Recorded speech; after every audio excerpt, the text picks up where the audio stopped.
Today you're gonna see the best technique to get rid of neck pain. We're gonna work, of course, on the thoracic, and we're gonna work on the pelvis. So we're gonna start our massage with some simple technique where I'm gonna ask my client to press into my finger, into my thumb, so that I can reach the four muscle under the neck, the rectus capitis superior, the rectus capitis inferior, and the obliques. And then we're gonna go into the sternocleidomastoideo, a muscle that is very often tight and long. That's because gravity, that's because round the shoulder, and kyphotic position of the thoracic. Then we're gonna move into the trapezius that most of the time is tense on one side, and that's depend on where you rotate your neck. So if your neck is rotating to the left, for example, most of the time the upper trapezius on the left is tight, the sternocleidomastoidea on the right is tight, the contralateral sternocleidomastoideo, and the scalene and levatoscapulae on the left are tight. So hopefully I don't confuse you with my words, but all this work has to be done with in mind. You got to know all the compensation of your client. So you can't just give a massage. Yes, you can. I mean, if you want to give a normal massage where you just relax all the muscle, but if you want to have some kind of a therapeutic outcome, you need to know why certain thing is happening. And that's why it's so important to assess your client before you do a massage. Here you can see some Thai technique that I transform in a deep tissue technique. So instead of just press on it, I slide on top of it. And that's probably the main difference between Thai massage and soft tissue release or myofascial release, because you cannot slide on top of the muscle, try to move the fascia, but what you're really doing, because the fascia is not so movable, it's been proved that it's very difficult to move the fascia, what you're doing is sending information to the central nervous system to move the fascia in a certain direction. Same thing you do with HVA, high velocity thrust, where you give a strong, fast information to the system, and you, in the same time, manipulate the joint, like I'm doing right now. And I'm gonna let you. Right adelante. Vai, sto braço adelante. Il collo para adelante. Faz isso. Collo para adelante. Mas você tem que pôr isso, perfeito. Aí. Respira.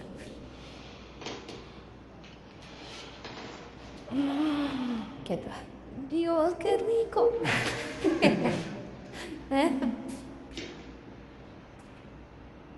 Aquí.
Y me salió fuerte, está bien.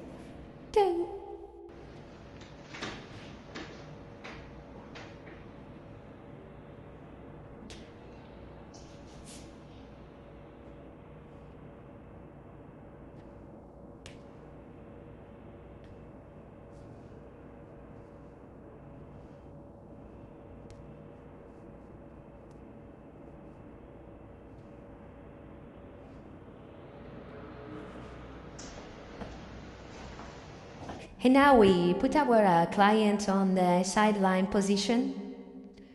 I like this position because allow you to work, as I say, million of time, the shoulder in a 360 degree. But at the same time, you can work the trapezius. And I suggest you to put a pillow under the head of the person you're working with to avoid the trapezius to be completely stretched, unless the stretching of the trapezius is what you're looking for. And then you can see how I start working on the shoulder and squeezing and releasing the trapezius and the front of the shoulder and going into the supraspinatus. And from there, I start moving the arm and try to work on mobilize the glenohumeral joint. Then you can start working on different fiber, and of course you can go into the rhomboid that can work in this position amazingly.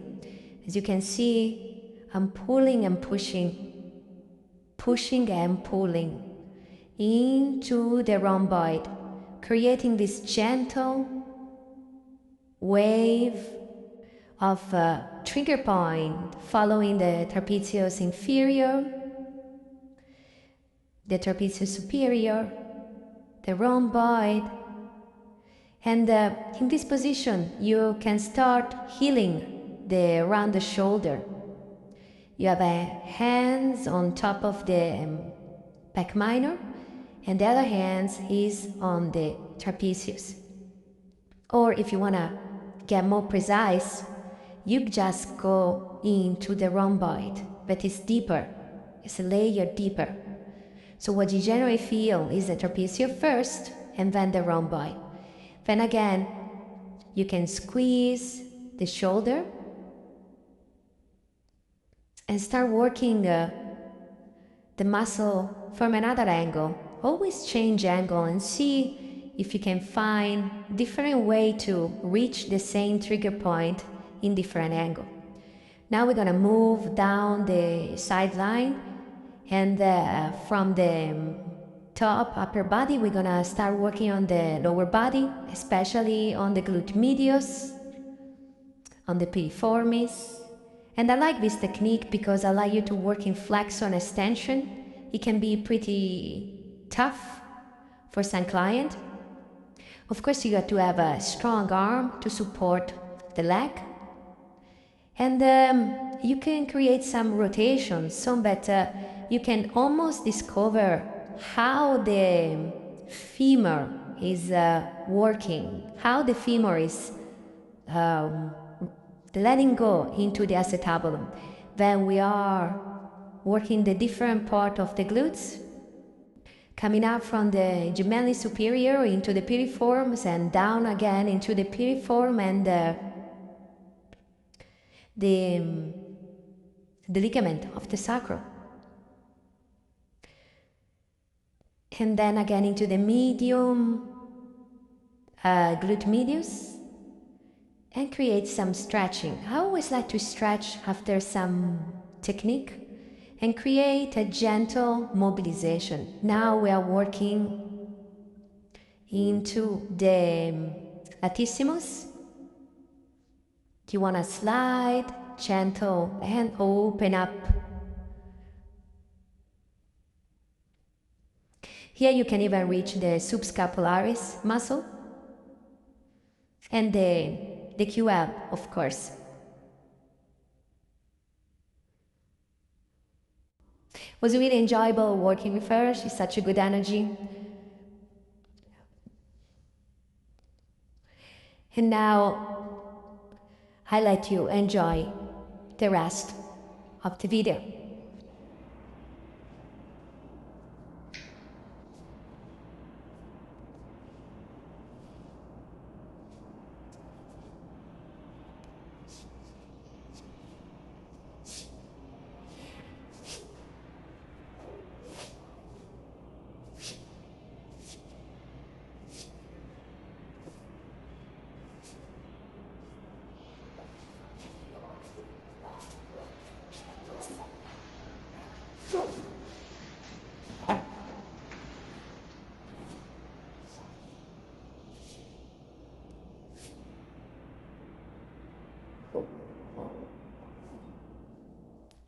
Sì, d'accordo.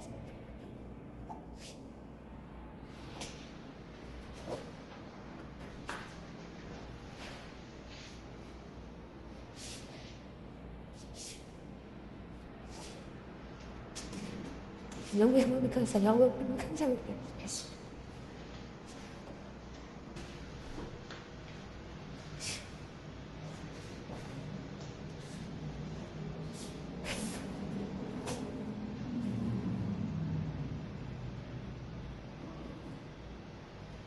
？Federico.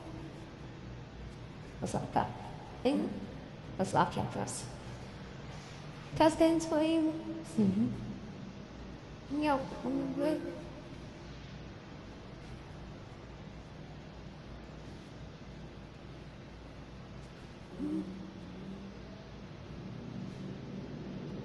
wow.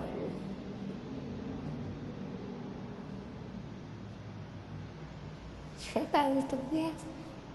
Yeah. See, we should have a.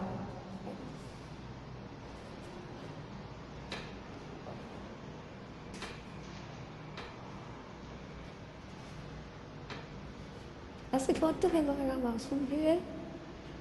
The sound of looking worship on the yard. So much of it. So, say they. Oh, my God. It's made like I'm not trying to even stop.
We are now in a prone position where you can start working. I like this position to work on the gastrocnemium. Allow me to get a good grip on the gastrocnemium and even on the solio that is just under the gastrocnemium. So you can use your shoulder to just hold tight on the muscle and moving then into the hamstring. Here you can see a technique that involves some pin and stretch.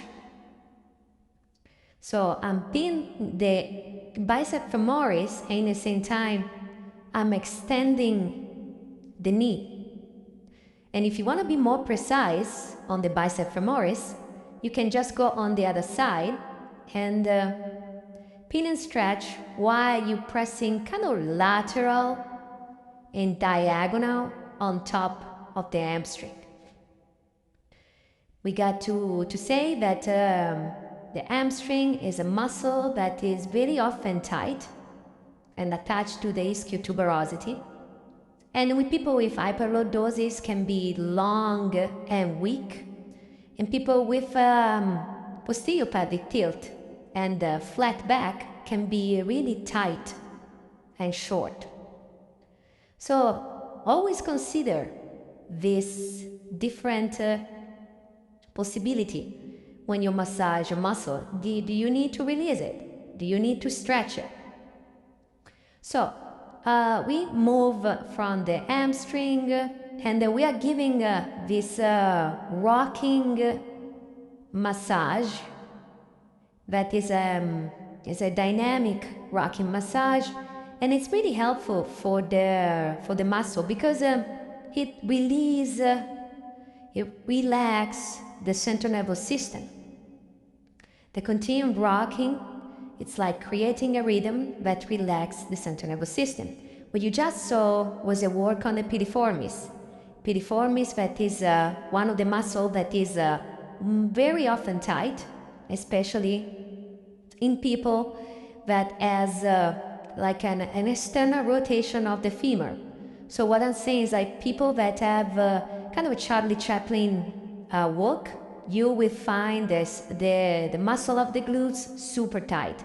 And of course, people with flat back and even hyperlordosis, you can find people that have this tightness in the glutes. So now you can see some just gentle manipulation, mobilization actually, of the sacrum, and then I'm back into the 6 deep rotators. So when you work the glutes, you got to consider that you have 6 lines. One is the line of the glute medius, one the piriformis, gemellus superior, gemellus inferior, quadratus femoris, and I think it's quadratus femoris. Well, yes, quadratus femoris. And then right now I'm just pushing and trying to release this tight. I'm moving from one line to the other. And then I want you guys to try this technique. I find it really helpful. It's just like a string technique, but you do it with double hands. So you grab the muscle, you pull up, and then you leave the muscle really fast. So you grab it, you massage it, and you leave it really fast. You can do it all the glutes in this way, and it feels really good. It feels really good for your client, it feels really good in your hands. Man, probably I shouldn't say that, but yeah, it feels good. Most of the time, when the massage you're giving, it feels good on your hand, it feels good on your client too. And then you can stretch and still see all this dynamic technique. The main purpose is to release all the muscle on this line. And you can even stretch the QL. See, while I'm pushing back the pelvis, I'm pushing down. Che dà sta ora, via? Vai, super lì, sì? Sì.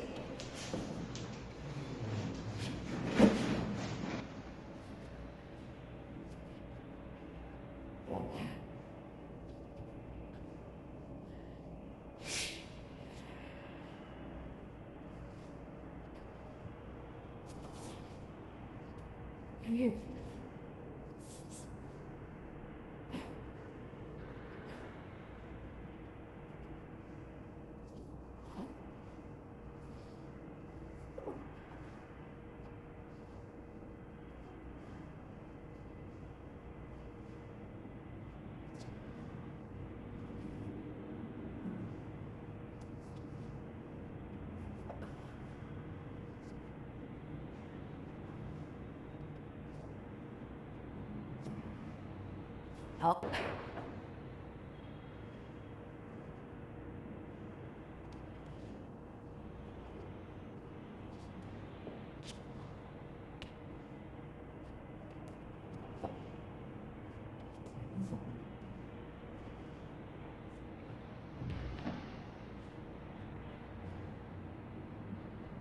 And finally, guys, we are working on the neck.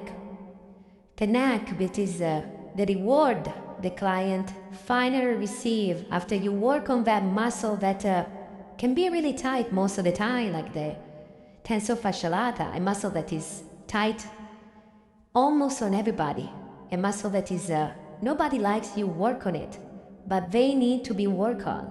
Or the piriformis, that with the sciatic nerve passing just under or sometimes in between, can get really tight and painful. Or I still have to find somebody that doesn't have a tight gastrocnemius called the soleal muscle that are so tight that they can scream and jump and moving on the table. So when you do the neck, they are in heaven. They finally can get rid of all the tension. And here where you should spend your last 10 minutes of the massage, creating a moment of complete restoration, relaxation, where all these little muscles close to the occiput are completely relaxed. The obliques, the rectus capitis, the scalene that can be tight because you have a rotation on one side, on the other side, and same thing for the sternocleido. That can be tight because you have a kyphotic position, and your neck is need to be extend, so the sternocleido become super tight. So guys, I hope you enjoy this video, and please check my Deep Tissue Lovers, my Patreon. You're gonna love it. I have such new videos now that are getting really interesting. And subscribe, and I'll see you soon. Ciao.